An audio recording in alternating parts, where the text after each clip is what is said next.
Hello अस्सलाम वालेकुम, this is doctor bill and stop googling your symptoms. Today's topic is malaria. आज हम malaria पे बात करेंगे। कौन करता है, क्यों करता है, कैसे करता है और क्या हल है, ये देखेंगे हम आज की वीडियो में। तो आपको और अपना टाइम ज़ाया किए बगैर let's dive into it.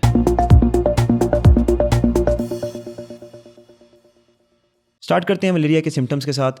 Malaria के अंदर पेशेंट को बहुत ज़्यादा बुखार हो सकता है, उसको कपकपी लग सकती है जिसको हम ठंड लगने के झटके कहते हैं या चिल्स के एपिसोड्स कहते हैं।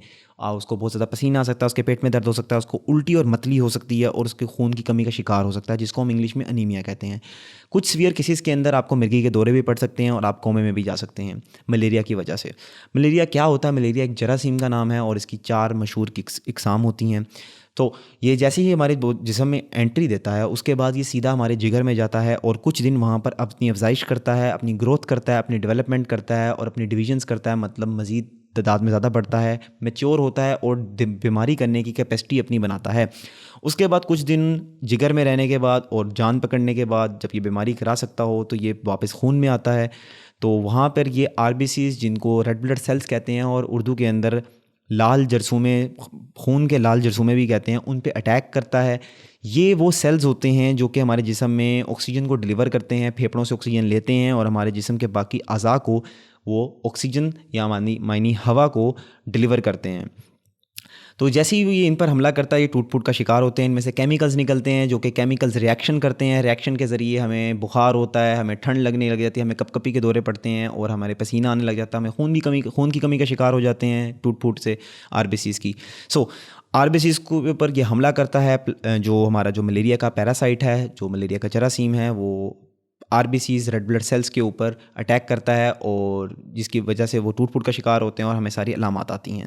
अब देखते हैं कि अगर आपको ये अलामात आ रही हैं और आपको मलेरिया हो गया है तो आपने क्या करना है। आपने सीधा अपने डॉक्टर के पास जाना है और डॉक्टर आपको टेस्ट करवाएगा जिसमें थिक फिल्म और थिन फिल्म आती है। थिक फिल्म से देखते हैं हम कि जो मलेरिया का जो जरासीम है वो है भी कि आपके खून में कि नहीं है, और थिन फिल्म से हम देखते हैं कि अगर मलेरिया का जरासीम है तो उसकी कौन सी किस्म है आपके अंदर। डॉक्टर आपको एंटी मलेरियल्स देगा और आपको पेन किलर्स देगा। और डॉक्टर के पास जाना इस वजह से बहुत ज़रूरी है क्योंकि मलेरिया के केसेस बहुत जल्दी ख़राब हो जाते हैं और बहुत जल्दी डेरियोरेट हो जाते हैं। तो डॉक्टर की जो निगहदाश्त है, जो डॉक्टर की जो मॉनिटरिंग है, वो बहुत ज़रूरी है मलेरिया के अंदर। आपने ख़ुद सेल्फ मेडिकेशन नहीं करनी, आपने डॉक्टर के पास जाना है और डॉक्टर की खिदमात लेनी है। जो एंटी मलेरियल ड्रग्स हैं वो हमारे पास कुनीन के साल्ट्स से बनती हैं। कुनीन एक नेचुरल सब्सटेंस है। कुनीन एक नेचुरल सब्सटेंस है। जो कुनीन है वो हमारे पास मीठे और ग्रेप फ्रूट के जूस में पाया जाता है नेचुरली। जो हमारे पास एंटी मलेरियल्स हैं, वो जो आर्टिफिशियल ड्रग्स हैं, वो भी कुनीन के साल्ट्स होती हैं।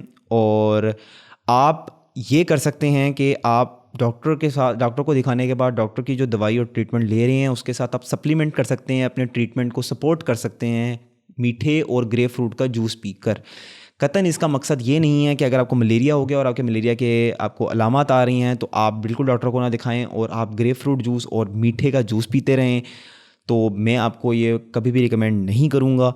डॉक्टर के पास जाना बहुत ज़रूरी है क्योंकि मलेरिया एक सीवियर डिजीज़ है और बहुत जल्दी इसका केस ख़राब हो जाता है।